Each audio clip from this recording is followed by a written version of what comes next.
taken you to Kim Daniels, SABC News reporter who is there in Jeffreys Bay. We're getting word that the fire is now progressing. The winds are getting stronger. Good afternoon, Kim. The volatility of the situation where you are was captured perfectly live on air at 12 o'clock, where you had to abruptly end the call with us and we just had to take the visuals of you driving off because the fire was just running away with everybody there. Share with us the very latest.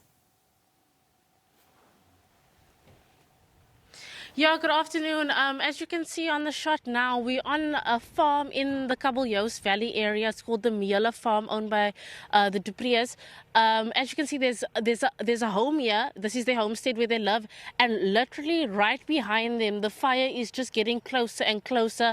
The smoke production is completely out of control. I mean, you saw earlier this afternoon or earlier this morning when we were as close to the fire as we were. It's calm, and then all of a sudden the wind picks up and the fire rapidly spreads again. But I'm joined by one of the farm owners now, Kalahari Hatting, Mr. Hatting. He has a farm in the neighboring area. So you've obviously been helping control the fires on this farm in the surrounding areas. How tough has it been out here? Hi, good afternoon. Yeah, it's very tough. From yesterday morning onwards, the local community, the farm owners, everybody involved, even from the Tsitsikamma area, which is about 80 kilometers away, everybody just jumped in and try and helped. And the initial focus was to just get the fire under control, and then shifted all of a sudden with the winds that picked up, it shifted all of a sudden to the homesteads, and just getting everybody in such a state that their houses doesn't burn down. For instance, this farm is about a 300 hectare farm, and 90% of the grazing has been burned down already. So we're just focusing on the houses, and up until 3-4 o'clock this morning, everybody was still involved. And I really like to thank all the guys in the area, everybody that helped. But it's difficult, and the resources, the water, it's very dry, so there's a lack of water. And we've got aeroplanes in this morning, and I believe helicopters. But I mean the bakkies and the guys with backpacks have been doing the majority of it, so it's tough. It's really tough. And I mean, I was up on the mountain a little bit earlier when you guys were filling your tanks from the water supply. The guys with the backpacks on their back, they actually physically went into the fire to calm it down. And I mean, is this enough, to combat these fires? It's definitely not enough. There's about 3 or 4 fires that I know of, which is active in the area. The Paradise Beach, which is about 20 kilometers from here. I believe in the Tsitsikamma there's fires. Just across here towards the Potensi area there's fires. It's definitely not enough. I mean, but everybody's really doing their bit to try and help. But the resources we've got and what we have to work with is definitely not enough. And the current drought is just not helping at all. Mr. Hatting, thanks so much for your time, and all the best for the rest of the firefighting. Thank you so much, guys. Sure, that was Kalahari Hatting, one of the farm owners in the area. His farm personally hasn't been affected, but he has been helping many people in the area, other farm owners, volunteers. People have come from Kabeljous, which is almost 100 kilometers away from here, to help in this area. I'm just going to step out of shot once again so BC can show you, as I mentioned, the fire that was burning in the backyard of this homestead here.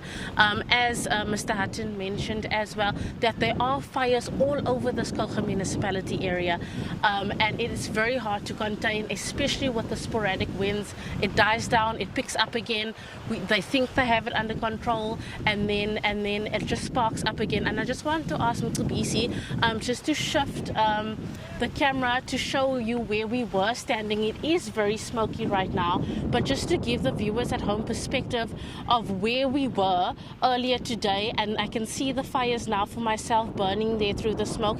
And what had happened is the relief team that was there when we were there, they were trying to put out the fire, but obviously we all had to return back because the fire picked up so quickly. So now what they're doing is they're waiting for the fire to pass the road that gains them access into that area before they can go back, because a problem might arise. If they go in now, they might get trapped and get caught in that fire with no way out. So it is not a very safe situation at the moment. As I said, normal citizens, normal people are doing their part to try and combat these fires and try to do their part to tame these fires. As you can see, the smoke it just fills the air completely. We can barely see the sky anymore.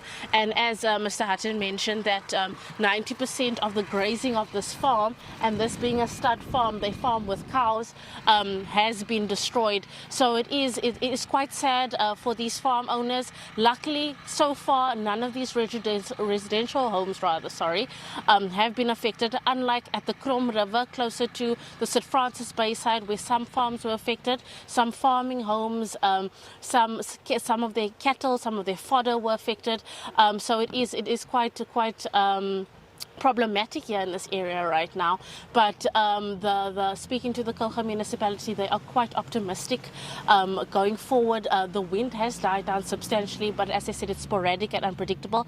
Picks up, then it drops again, and they are hoping their main aim today, with the helicopters, with the aeroplanes, with all these people and the firefighters trying to calm down these fires, they are hoping to put out these fires before the wind picks up tonight, because the wind will pick up tonight and then change direction, which could cause major havoc to the small municipality. I've been attempting to multitask here as you were speaking, and I was seeing the movement with your hair. I quickly Googled the wind speed currently. It's 23 kilometers per hour. But another question is the one around perhaps any sort of a plan to move the animals behind you, because it's quite concerning, at least from where we are, when we saw those visuals that you beamed a short while ago, that it seems as though it's progressing and getting closer and closer, and you keep speaking of the smoke. So most certainly it would be a health hazard.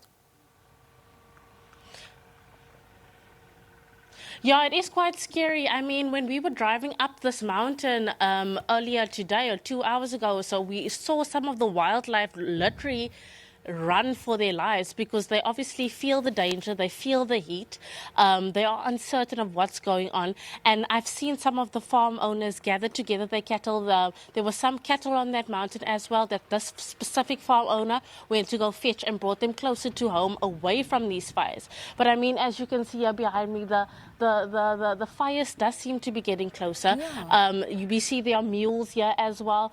There are cows here as well. And I mean, this is the livelihood of these people on these farms. They buy and sell these cows commercially.